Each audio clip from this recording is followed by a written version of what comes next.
नमस्ते दोस्तों।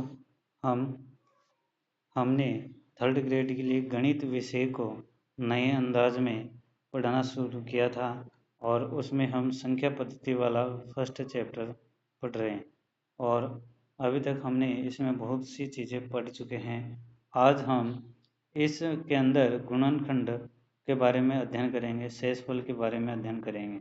ठीक है, आज की क्लास को शुरू करते हैं। चलें, देखिए गुणनखंड क्या होता है। सबसे पहले हमारे को ये पता होना चाहिए गुणनखंड होते क्या हैं।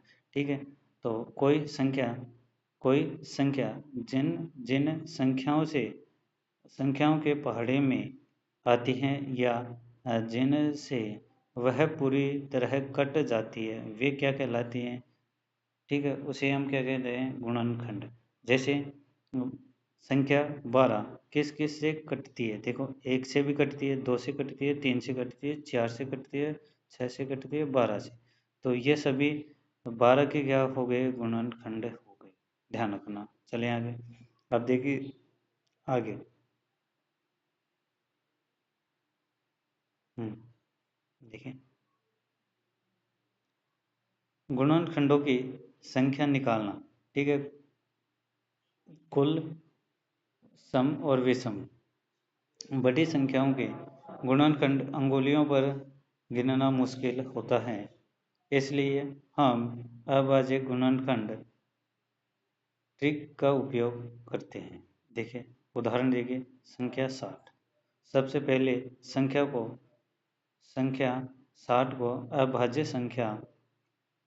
अभाज्य संख्या घात में बदलते हैं। इसको हम क्या करेंगे, इसके गुणनखंड निकालेंगे और उसको क्या कर लेते हैं, फिर हम किस में बदलेंगे, घात में बदलेंगे। देखिए, 60 को किस प्रकार से बदलेंगे, 2 गुणा 2 गुणा 3 गुणा 5। अब देखिए, 2 की घात कितनी होगी, अर्थात इसकी संख्या कितनी हो गई, 2। तो इसकी घात 2 की घात कितनी आएगी, 2। 3 की घात 1, 5 की घात 1 आ जाएगी। कुल गुणनखंडों की संख्या कैसे निकालेंगे, सभी घातों में 1 जोड़ते हैं और आपस में गुणा कर देते हैं। देखिए, अभी जोड़ दें। देखो, यहाँ पर कितना 2 दे रखा है, 2 रखें, इसमें 1 कर दिया। ठीक है, कितने हो गए, 3। और यहाँ पर देखो, फिर घात 1, इसमें 1 जोड़ दिया तो गुणा 2। फिर देखिए लास्ट कौन से, 5 में 1 घात 1 है तो 1 जोड़ दिया, कितना है, 2। अब इनको गुणा करेंगे तो कितना होगी, 6। 6 गुणा 2 कितने होंगे, 12। इसका आंसर कितना आ जाएगा, 12 गुणनखंड होंगे। कितने, किसके, 6, 60 के। 60 के कितने गुणनखंड हैं, 12। इस प्रकार से निकाल लेंगे। ठीक है, चलें आगे।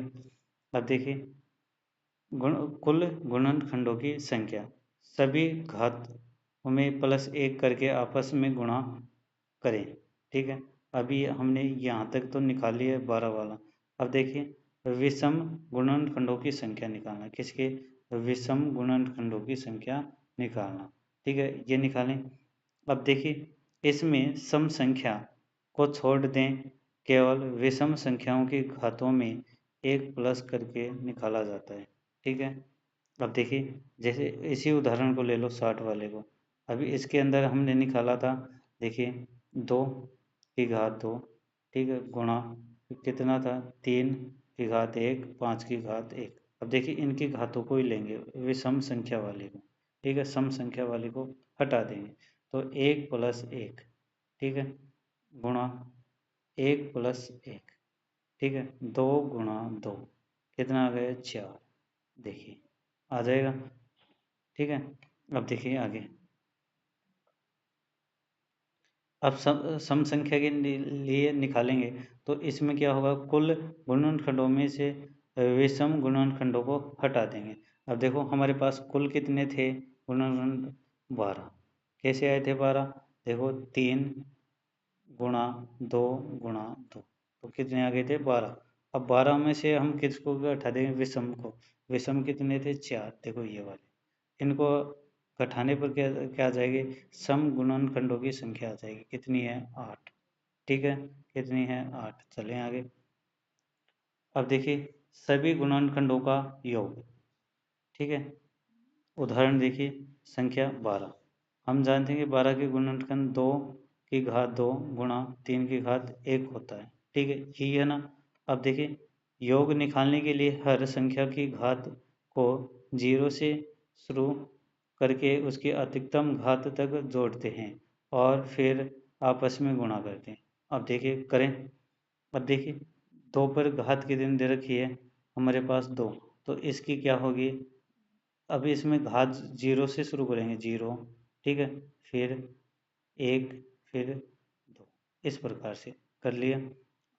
आगे बात सुन, आगे अब देखिए,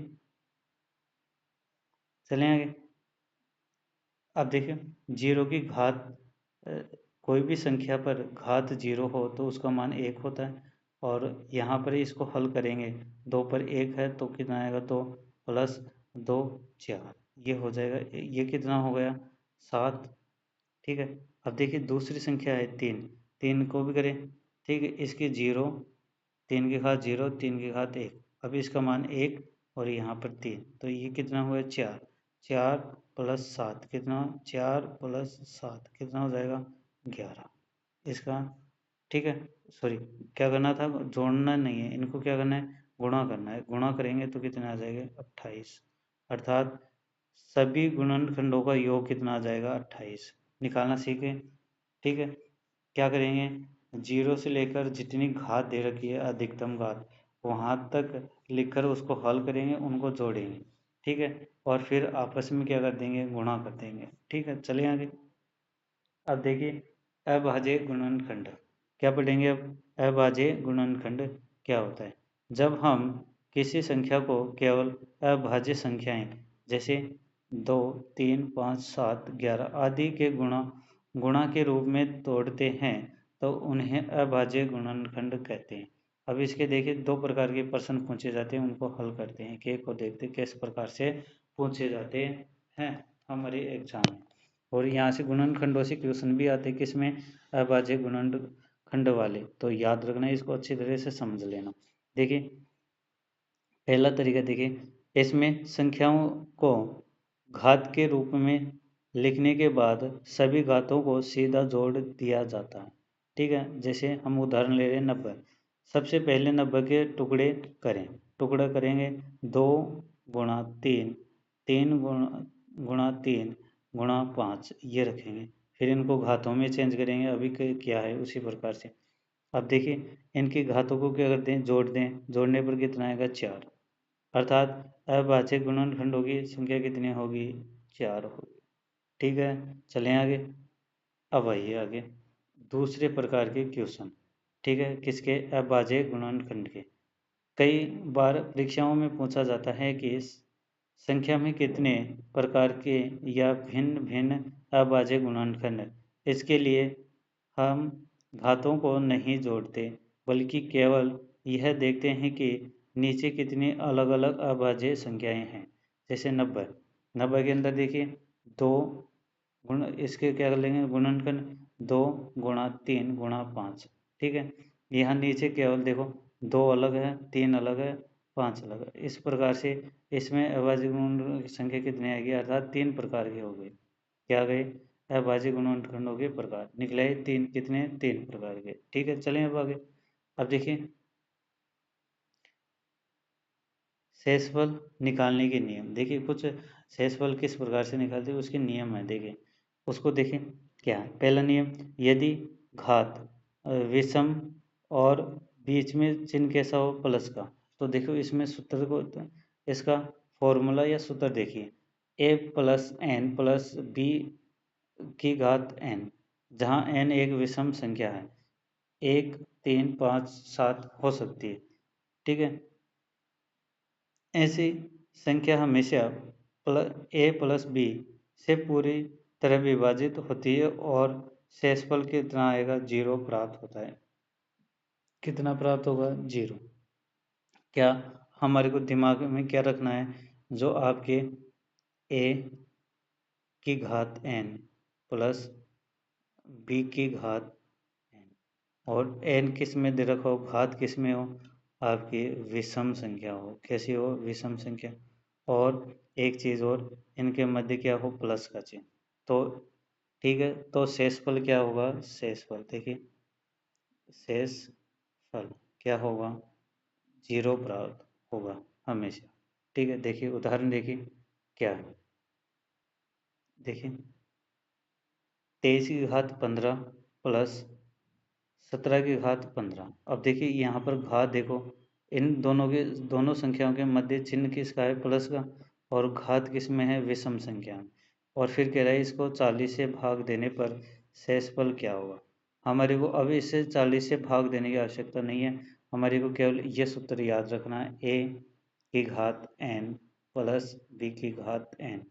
और हमारे को n क्या दे रखा है, विषम में, तो ये हमेशा पूर्ण रूप से विभाजित होगी और शेषफल क्या आएगा, शेषफल 0 आएगा, इसलिए इसको भाग देने की आवश्यकता नहीं है।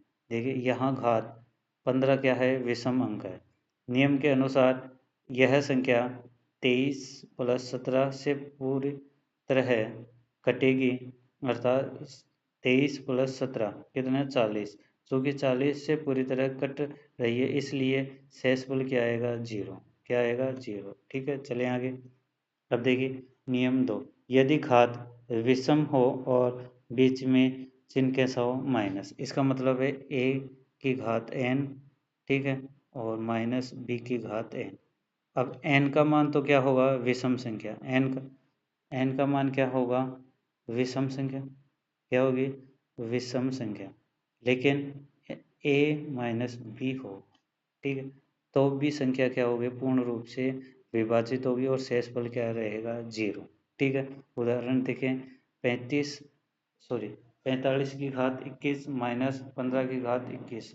ठीक है, यहाँ पर हमें घात क्या दे रखी है, विषम दे रखी है, कैसी है, विषम, और संख्याओं के मध्य चिन्ह कैसा है, माइनस का, तो भी ये पूर्ण रूप से विभाजित होगी और शेषफल क्या आएगा आपका, शेषफल ये क्या होगा, 0।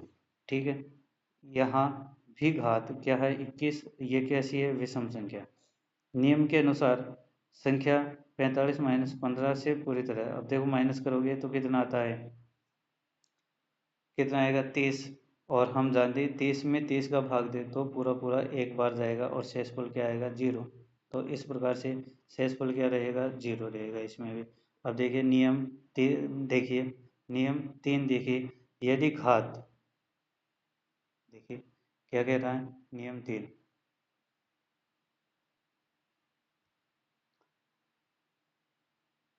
यदि घात क्या हो, सम हो, और बीच में चिन्ह कैसा हो, माइनस है, कहने का मतलब देखो a की घात n माइनस b की घात n, और n कैसा हो, सम संख्या हो, तब भी ये क्या होगी, पूर्ण रूप से विभाजित होती है और शेषफल क्या आ जाएगा, फिर वही 0 है। देखिए कैसे, 35 की घात 10 माइनस 12 की घात 10 को 23 या 47 से भाग देने पर शेषफल क्या होगा। अब देखिए यहाँ पर क्या है, n की घात क्या दे रखी है, 10, 10 क्या है, सम संख्या है, ठीक है, नियम के अनुसार इसके अंतर और जोड़ दोनों से कटेगी। ठीक है, अब देखिए अंतर से क्या होगा, यहाँ पर अंतर करें, 35 माइनस 12 कितना आ रहा है, करो 23 आ रहा है, और 23 के अंदर 23 का भाग देंगे तो पूर्ण पूर्ण पूर्ण रूप से कट रही है, तो शेषफल क्या आएगा, शेषफल 0।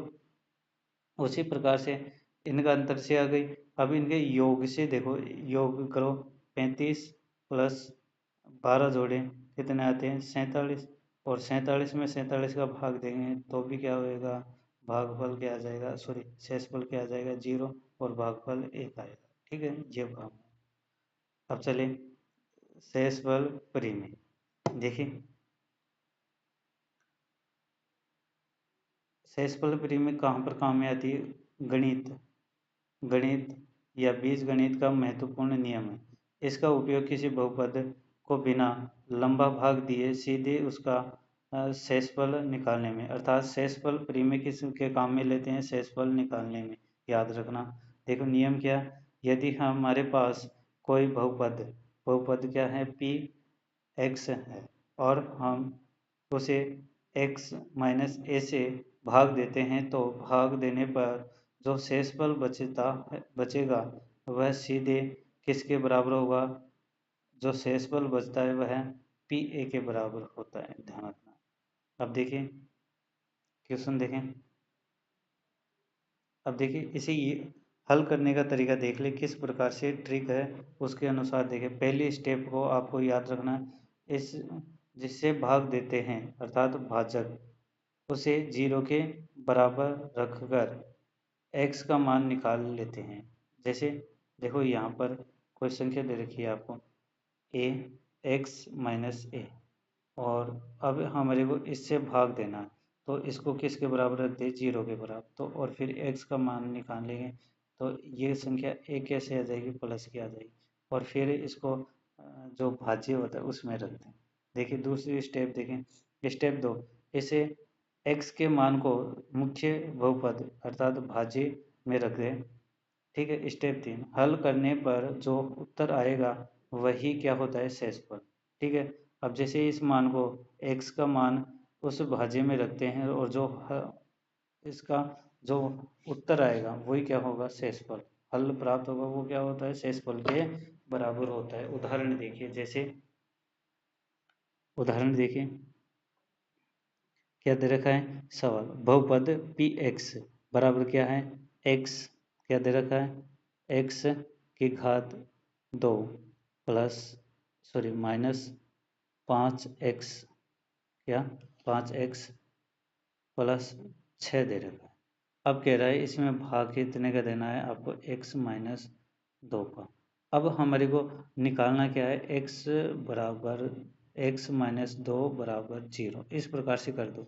और यहाँ से हम x का मान निकालेंगे, x बराबर प्लस 2। अब इस 2 को हम कहाँ पर रखें, इस भाज्य में रख दें। x कितना आ जाएगा, 2 की घात 2 माइनस 5, ठीक है, गुणा 2, ठीक है, प्लस 6, ये हो गया। अब देखो 2 की घात 2 कितना हो गया, 4 माइनस 10 और प्लस 6। अब बताइए प्लस प्लस की संख्या कितनी होगी, 10 माइनस 10 कितना आ गया, 0। ठीक है, शेषफल इसका कितना आ गया, 0।